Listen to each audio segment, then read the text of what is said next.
उल्हासनगर एक स्थित बिरला गेट चौक पर रिक्शा चालकों में हुए विवाद के बाद एक रिक्शा चालक पर बर्फ तोड़ने वाले सुए से वार कर उसे गंभीर रूप से घायल कर दिया। यह हमला रिक्शा में सवारियां बैठाने को लेकर हुआ। इस संबंध में उल्हासनगर पुलिस स्टेशन में मामला दर्ज कर लिया गया है। रिक्शा चालक प्रीतम खैरे उल्हासनगर कैंप 1 के इलाके में रहता है और बिरला गेट से कल्याण तक रिक्शा चलाता है।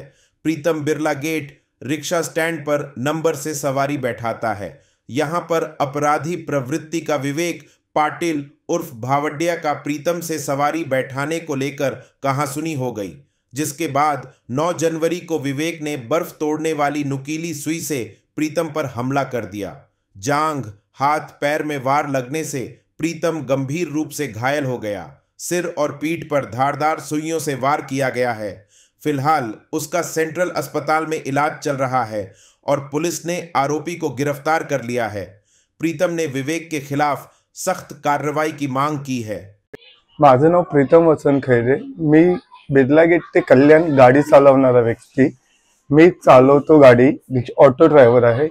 त्याने येऊन मला मारहाण केली। विवेक पाटील म्हणून मुलगा आहे। त्याने आला आणि डायरेक्ट पहिले आधी 9 तारखेला त्यांनी माझ्याशी धक्काधुक्की केली, मारहाण केली। त्यानंतर मी 9 तारखेला रात्री संध्याकाळी 8 ते 9 वाजता मी त्याच्यावर एनसी केली। एनसी केल्यानंतर दुसऱ्या दिवशी त्यांनी 12 वाजता 11:30 ते 12च्या दरम्यान मी गाडी चालवताना जस्ट म्हणजे डायरेक्ट त्यांनी माझ्यावर वार केलेत। ऍक्च्युअली पहिला डोक्यावर, मग मांड्यांवर, पायांवर वार केलेत आणि मी पडलो खालती। हा वार केले आणि कशाने वार केले त्यांनी? कशाने? ते बर्फ तोडायचा सुवा असतो ना, त्याच्याने मला मारहाण म्हणजे ते घातले त्यांनी पायात, डोक्यात, मांडींना। आणि म्हणजे वार्ता अशी झाली होती की मी गाडी 9 तारखेला माझ्या नंबरानं गाडी लागलेली होती।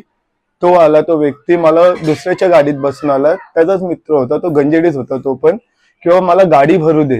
मी म्हणतो माझा नंबर आहे, माझ्या गाडीत पॅसेंजर बसलेत। त्याने मला बोले की मैं भरूंगा, बोले मुझे कल्याण जाना है, माल लेने के लिए जाना है, गांजा लेने के लिए जाना है।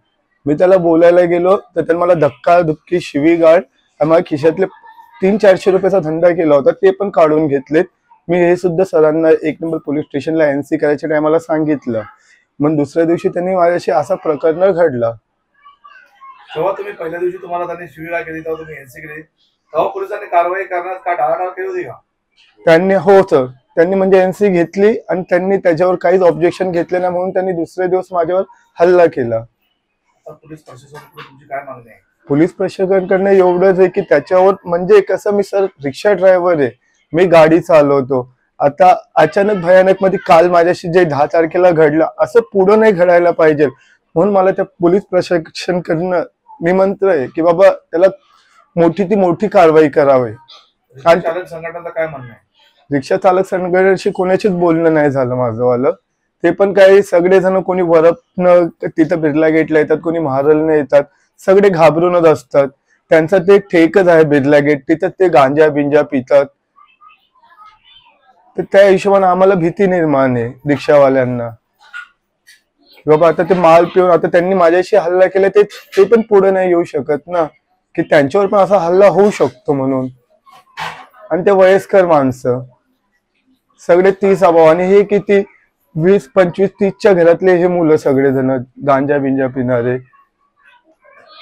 आणि त्याच्यावर आधी पण म्हणजे असा माहिती पडले की तो पण गुन्हेगार आहे, मला पोलिसांनीच त्याचं नाव सांगितलं। मी तर फक्त त्याला भावड्या म्हणूनच ओळखत होतो।